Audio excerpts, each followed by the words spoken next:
Hola, queridos amigos y amigas. Como ya sabéis, como ya debisteis leer en su día en el blog, tengo bastante parado el tema de los videotutoriales, pero me apetecía grabar alguno y concretamente sobre este tema, el Dodge and Burn, por motivos que ya explicaré mejor en el blog, en la entrada correspondiente, para no entretenerme ahora, pero que tienen que ver con que me lo habían pedido alguna vez y además es una técnica que considero muy interesante, muy práctica. Lo que pasa es que requiere una explicación más completa de la que yo puedo dar en estos mini tutoriales express. Pero bueno, al final me he decidido a intentar dar una explicación, aunque sea así rápida. El Dodge and Burn, que por cierto hay quien llama, bueno, según la magnitud o la forma de aplicarlo, hay quien lo llama a pequeña escala el micro Dutch and Burn, a gran escala el carving, el pintar con luz, tapa y reserva, no sé qué, yo lo voy a llamar Dutch and Burn para no complicar demasiado la vida. Es una técnica o una familia de técnicas que consiste en aclarar u oscurecer selectivamente partes de la imagen con la intención de reiluminar algunos elementos o algunas texturas para conseguir potenciar el volumen o variar el volumen o la fisonomía percibida de algún objeto, o a veces también para corregir irregularidades en texturas o en la piel. Luego veremos unos ejemplos. Para empezar a entender de qué va el tema, hay un ejemplo súper típico presente en todos los tutoriales de Dodge and Burn y que yo voy a llevar a cabo ahora, que consiste en primer lugar, crear un círculo, rellenarlo con color gris sólido. Voy a ocultar la selección con control H. Ahora, como vemos, tenemos una forma totalmente bidimensional, pero si lo oscurecemos o iluminamos de la forma adecuada, podemos darle una apariencia tridimensional. Yo esto lo voy a hacer con las herramientas sobreexponer y subexponer de Photoshop, que no son las más recomendables para hacer Dodge and Burn porque son destructivas, se tienen que aplicar directamente en la imagen, pero para este ejemplo será suficiente. Bueno, empiezo a sombrear por aquí, más o menos, y ahora voy a darle un poco de luz por aquí con un truco que es mantener pulsada la tecla Alt u Opción. Y supongo que ya vais viendo que lo que hace un momento era pues una forma bidimensional. A ver, que me estoy haciendo un lío con las teclas. Una forma de bidimensional ahora está cogiendo así un aspecto un poco esférico. No me ha quedado tan bien como quería, pero supongo que se ve la idea. Que a base de iluminar y de dar luz podemos variar la forma del objeto. En el Dodge and Burn ahora veremos formas de aplicarlo, pero la clave no es la técnica en sí, porque es muy simple crear alguna forma de iluminar y oscurecer la escena. La clave es saber qué iluminar y qué oscurecer, y para ello nos puede ayudar mucho la observación pues, de las cosas cotidianas que vemos, fijarse en cómo la luz oscurece o ilumina determinadas partes. Por ejemplo, como norma general, las partes oscuras, además de estar menos iluminadas, se suelen percibir como más alejadas o más hundidas, digamos, respecto al observador, y las partes iluminadas como más próximas o más prominentes. Esta es una de las cosas que nos puede ayudar un poco a, a saber qué iluminar y qué oscurecer. Vamos a ver en esta fotografía un ejemplo de cómo aplicar el Dodge and Burn. Esta fotografía y otras se pueden descargar de la dirección que aparece aquí sobre impresa para que cualquiera pueda practicar. No es mía, es de una persona que amablemente ha puesto a disposición del público una serie de archivos RAW y, como digo, así todo el mundo podrá practicar con ella. Antes de hacer nada con la fotografía en sí, voy a explicar la técnica de Dodge and Burn que yo utilizo. Hay muchas, esta es una como cualquier otra. La que yo uso consiste en crear dos capas de curvas. Podría duplicar esta o simplemente la creo otra vez. Esta será la capa del Dodge. Pondré aclarar entre paréntesis para que nos aclaremos, nunca mejor dicho. Y esta es la del Burn, oscurecer. Bueno, esta como que tiene que aclarar será una curva más o menos por aquí. Y la del Burn será una curva por aquí. Y a continuación vengo a la máscara y invierto ambas máscaras de modo que ahora no están haciendo nada. Es recomendable también seleccionar las dos capas, control clic o comando clic en cada una de ellas, y arrastrarlas a la carpetita para meterlas en un grupo, porque de esta forma luego podremos ver el antes y el después solo con ocultar el grupo. Voy a intentar hacerme un poquito más de sitio aquí. Bueno, ¿esto cómo funciona? Pues yo vengo con la herramienta pincel a la máscara de, por ejemplo, del Dodge, de aclarar, y primero lo voy a hacer mal para que se vea mejor cómo funciona. Si ahora pinto aquí en la capa de la máscara con color blanco, lo que hago es revelar el efecto de la capa del Dodge. Si me voy a la capa del barn y pinto igual en la máscara con color blanco, pues lo que hago es oscurecer. Evidentemente esto es un efecto muy pronunciado, que no es lo que nos interesa. Por ese motivo utilizamos normalmente una dureza del 0% y una opacidad muy baja, del 10%, 5%, depende un poco del caso y de cómo hayamos creado la curva. Entonces, a partir de aquí, si sabemos qué es lo que queremos iluminar u oscurecer para conseguir un determinado efecto, lo único que tenemos que hacer pues es venir aquí, seleccionar la opacidad. Bueno, hay quien lo hace con flujo en vez de con opacidad o con una mezcla de opacidad y flujo, pero yo el flujo no lo utilizo nunca. En este caso voy a pintar de color blanco, opacidad 10% en la máscara de la capa del Dodge sobre las sombras de los lados de la nariz para intentar anularlas, porque voy a intentar cambiar el volumen o la forma de la nariz. Vamos a ver. Parece que no estoy haciendo nada porque tengo la opacidad baja, pero si miro el antes después, como veis, sí que estoy haciendo algo. Conviene ir siempre activando y desactivando estas capas como forma de comprobar lo que estamos haciendo.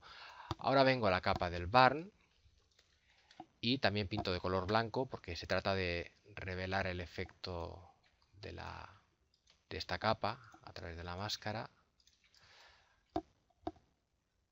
A ver, pinto por aquí. A lo mejor no me queda perfecto, pero como de costumbre, con la excusa de que es una cosa rápida, tal, así siempre lo hago todo mal y nadie me puede criticar. Bueno, a ver, más o menos me he pasado un poquito por aquí, lo tendría que arreglar, pero yo creo que sería suficiente para ver la diferencia. Antes era así y ahora es así. Si os fijáis, ahora la nariz está como más estrecha. Y la gracia del asunto es que lo he hecho únicamente a base de pintar aquí, en las máscaras de las capas de ajuste. No he tocado los píxeles, porque claro, a ver, con licuar sería muy fácil cambiar la forma de la nariz.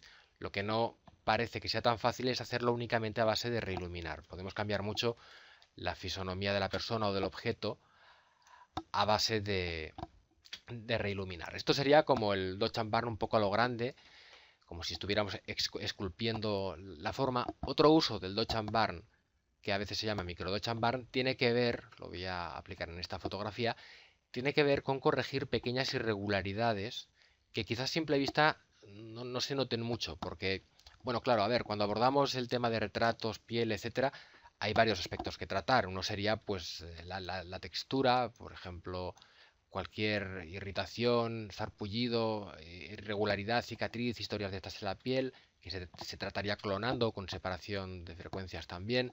Luego el color, no solamente el tono que tenga la piel, sino diferencias que hay entre distintas zonas de la piel. Bueno, aquí está bastante maquillada, también depende del trabajo que haya hecho el maquillador o maquilladora, pero según el riego sanguíneo de cada zona, el tipo de piel y tal, puede que la piel, la superficie esté bien, pero que realmente tenga unos cambios de coloración extraños que son lo que le da una apariencia irregular a la piel.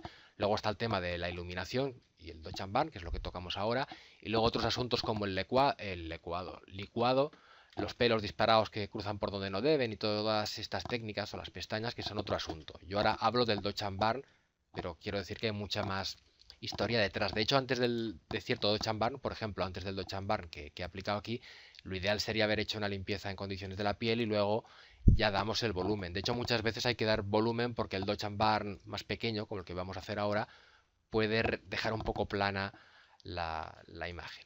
Bueno, decía que el Dodge and Burn a pequeña escala puede servir para corregir irregularidades que a veces no son muy visibles a simple vista, pero sí que se perciben como una imperfección global que no sabe uno muy bien de dónde viene. Como que cuesta un poco de ver, bueno, primero voy a crear las mismas curvas de antes. Digo que como cuesta un poco de ver, es típico crear una especie de capas de ayuda que lo que hacen es, por un lado, anular el color y por otro, aumentar el contraste. Ahora lo haré. Estoy invirtiendo la máscara, lo mismo que he hecho antes. Como digo, primero una capa de saturación, o bueno, podría poner de blanco y negro, ahora explicaré por qué. Yo pondría una de saturación y luego encima una de curvas, en la cual forcemos el contraste para que estas manchas sean más visibles. He creado una de blanco y negro porque hay quien recomienda también como técnica bajar la luminosidad de tonos de la piel, como el rojo o el amarillo.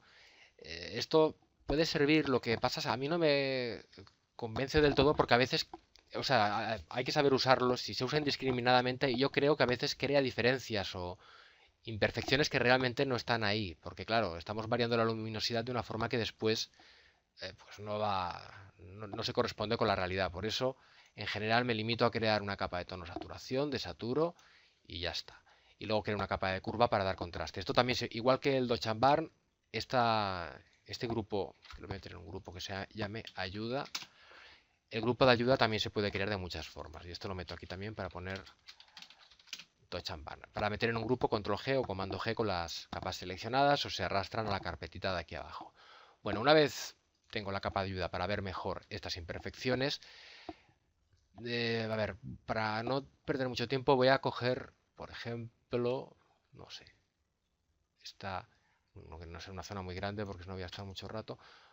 Voy a coger esta zona de aquí, ¿vale? Dejo la selección activa y ahora me vengo al Dodge, me aseguro de estar pintando en blanco, 10% con el pincel, amplío lo que considere yo que es necesario y empiezo a pintar. Voy como buscando, ¿veis? Como esta mancha de aquí, lo que son como charquitos de sombra o de luz, o como manchas de sombra o de luz en la textura de la piel. A veces, claro, puede ser difícil aclararse si hay que oscurecer lo claro o aclarar lo oscuro, porque a veces se mezcla todo mucho, es un poco cuestión de práctica.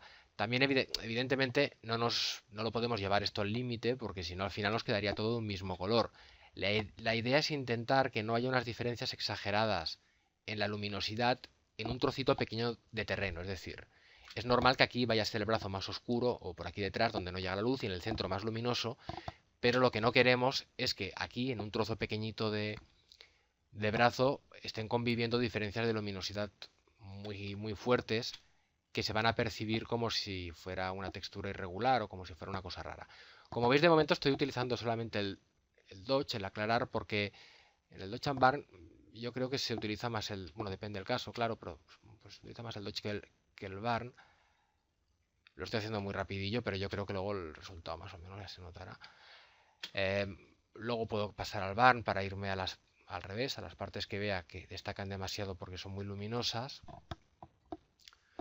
Lo mismo, las voy buscando. Son diferencias que luego no se notarán tanto realmente en la imagen final, porque recordemos que tengo activada esta capa de ayuda que da más contraste. Si en algún caso veo que es demasiado fuerte el efecto que hago con cada pasada, pues vengo aquí a la opacidad y pongo una opacidad mejor. Es mejor quedarse corto e ir haciendo pasos sucesivos para cada vez, de hecho voy a poner 5%, para cada vez ir acumulando el efecto que no pasarnos. Si nos pasamos, pues podemos pintar de color negro para corregir la pifia o visualizar la máscara y arreglarlo la máscara. Bueno, en fin, doy por hecho que ya nos aclaramos más o menos con las máscaras. Evidentemente es un proceso muy entretenido que se puede hacer más rápido, bien con algunos plugins de suavizado de piel o bien con cierto tipo de técnicas. Lo que pasa es que el resultado no es tan perfecto como hacerlo así. Depende de las ganas que tengamos de hacerlo súper bien, del tiempo que tengamos. Bueno, en fin, eso ya es toda otra historia. En fin, yo he hecho esto, supongo, a ver, lo que suele ocurrir también es que a medida que uno va eliminando ciertos defectos, entonces defectos que antes no te llamaban la atención porque había otros más llamativos, empiezan a llamártela y uno no acaba nunca. Bueno, esto era antes. No, perdón, tengo que quitar solamente estas dos. Esto era antes y esto es ahora. Y esto lo hemos hecho únicamente a base de reiluminar. Si lo quito todo, a ver, voy a quitar la capa de ayuda. Si nos fijamos, esto era antes y esto es después. Si lo hacemos a gran escala para todo el brazo, pues podemos acabar dejando una piel mucho más limpia. Puede ser que haya partes que nos salga más a cuenta clonar, pero si por ejemplo, como es el caso, pues no sé, hay un poco de vello o hay una textura particular de la piel, puede ser complicado querer clonar de otro lado o hacer inventos y quizás sea el Dodge and Burn la técnica ideal. Ya digo que es una combinación de cosas lo que hay que hacer. Entonces, cuando ya tuviéramos todo esto, lo bastante... Lo voy a fusionar todo. Cuando ya lo tuviéramos lo bastante limpio y lo bastante arregladito, podríamos crear otro grupo de Dodge and Burn, que es lo que voy a hacer. Vamos a ver, esta para aclarar y esta de aquí para oscurecer. Otro grupo y entonces, con todo, como digo, ya bien arregladito, venir a este era el Dodge, este era el Barn, venir por ejemplo al Barn y oscurecer por aquí, iluminar por el centro, y con esto puedo darle como una apariencia de más volumen, que hay gente que a veces esto le llama una apariencia metálica. ¿Veis? Esto aquí no tiene demasiado volumen y ahora en cambio así adquiere como una forma más, que parece más perfecta, ¿no? Incluso un poco robótica. Esto era antes y esto es ahora. Y para terminar, aquí un ejemplo que no voy a desarrollar de una aplicación de Deutsche Bahn en casos que no sean retrato, porque yo retrato, beauty y estas historias prácticamente no lo toco salvo para fotografías para bancos de imágenes y además es un tema que a mí no me gusta demasiado, por eso no lo había tocado antes. Sí que lo utilizo, en cambio, en infinidad de otras circunstancias para las cuales a veces parece que no exista el Deutsche Bahn. Y el Deutsche Bahn sirve para todo, para absolutamente todo. En este caso, esta era la imagen original y aquí podría decirse que le he aplicado muchas técnicas de beauty, de belleza, pero a un cacho de cemento para eliminar imperfecciones, igualar color. Bueno, esta es una foto que al final acabó en blanco y negro, pero también estuve igualando el color y esta es la versión final. Entonces, a ver, que se vea bien. Si os fijáis, esta primera no tiene casi volumen, hay aquí un follón de textura sucia por aquí, de desigualdades, y en la versión final me interesa sobre todo que os fijéis en el tema de cómo gana volumen la columna a base, aquí no se ve porque esto ya es la versión final, a base de aplicar, pues eso, iluminar partes y oscurecer otras. Y bueno, termino ya, recomiendo mucho a quien esté interesado en el tema, pues que busque vídeos en YouTube, porque los hay a patadas. Yo intento hacer una introducción súper acelerada a mi manera, no pretende, como siempre, ser una clase magistral, no lo es. De hecho, hay un tipo que es un nombre muy raro, ahora no me acuerdo, que tiene un DVD que se llama The Art of Deutsche Bahn, el arte del Deutsche Bahn, que tiene no sé cuántas horas dedicadas solo al Deutsche Bahn. Y también en los famosos DVDs de Natalia Tafarel, que supongo que a muchos les suena y si no buscad en Google os saldrá, hay unos apartados dedicados a este tema que están súper bien y está muy bien explicado y también explican distintas formas de hacerlo. Bueno, ojalá os haya aportado algo este vídeo. Muchísimas gracias por seguir la página, incluso ahora que está la cosa más parada. Y hasta una futura ocasión.